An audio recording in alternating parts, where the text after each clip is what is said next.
I overheard my fiance tell her friend that her ex will always be the love of her life. Am I cooked? My fiance, 31F, and I, 33M, got engaged in October last year, and we have been in a relationship for 5 years now. Everything has been great, and I can honestly say that I've never met anyone who comes close to her. She's been the love of my life for sure.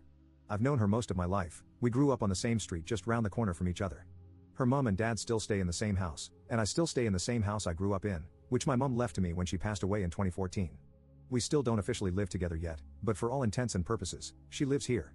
Her parents and she are really close, though, and she still has her bedroom there and will occasionally spend the night there, but she's never away from here. Anyway, this morning, I decided to take a walk down to the shops to buy some things, and as I was about halfway there, I realized I had forgotten my face mask. Masks are mandatory here in shops since July 10th. So, I had to walk back and get mine. When I walked in the door to grab the mask from the kitchen table, I heard her speaking loudly to someone on the phone in the living room. She said, "Yeah, but David will always be the love of my life."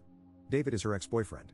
I don't know a great deal about him, but I know they were in a relationship for 2 years, and it ended a year before we started dating. He also dumped her. I just grabbed my mask and walked back out.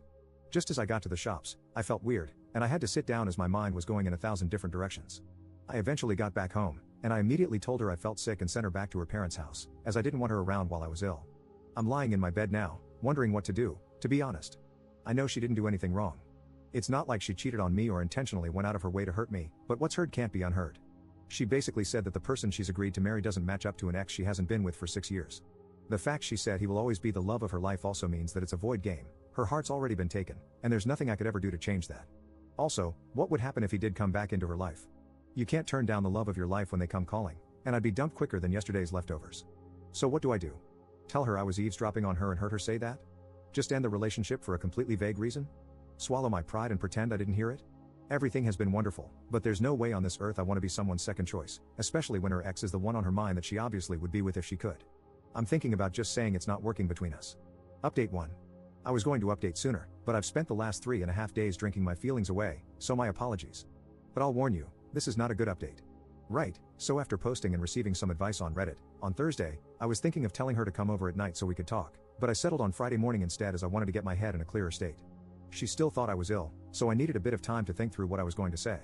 So she comes around on Friday morning, about 8 a.m., with rolls and tuna mayo crunch her mom had made for me along with grapes, sweets, and juice and stuff. I think she could see right away that something was wrong as I must have looked stony-faced, and you could cut the atmosphere with a knife. Anyways, I said to her that I wasn't really sick, and that yesterday as I was going to the shops, I forgot my mask, had to come back to retrieve it, and when I got in to get it, I heard her talking in the other room about David.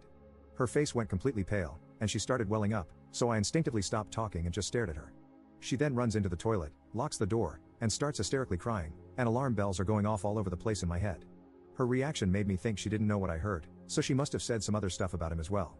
I knocked on the door and told her that if she had any aspirations of saving this relationship, she had better tell me everything right now.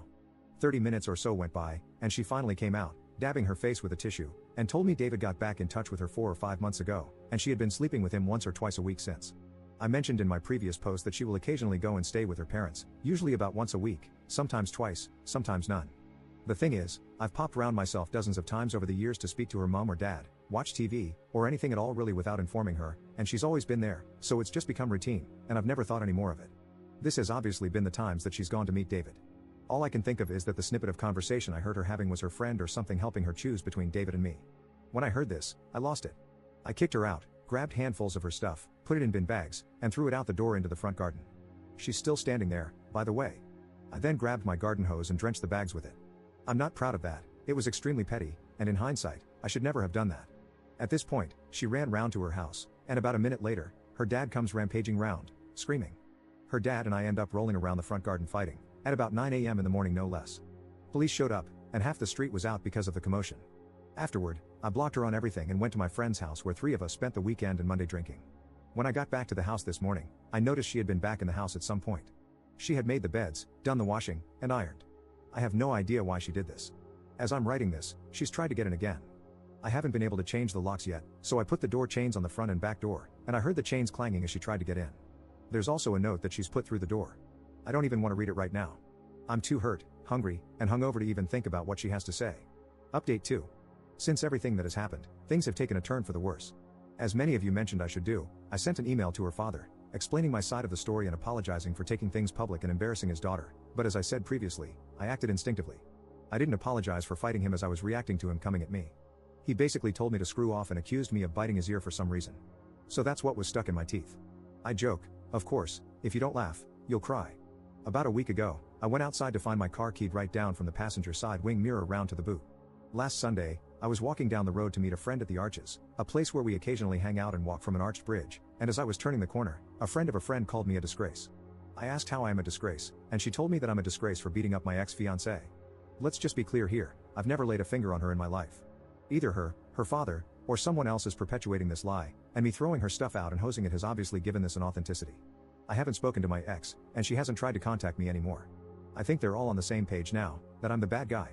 I've got the ball rolling in putting my house up for sale. I can't live here anymore. I wish I still had my mom to lean on, she would make things better. Sorry for the crappy update. Update 3. Hey, wow, so it's been a year since I last posted. Firstly, I want to thank everyone who has reached out. I've tried to reply to everyone, and hopefully, this update will help. I am still in my house, but I will be renting it out rather than selling it. I can't in good conscience give up something that was my mom's and has been in the family for generations.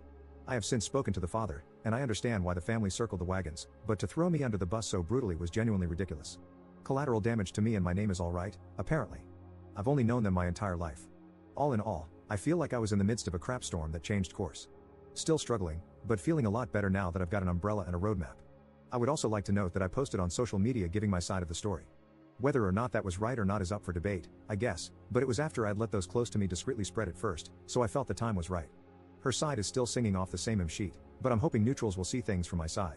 My close pals have been incredible throughout all this, but that's why they're close pals, I guess. Anyways, cheers. Edit.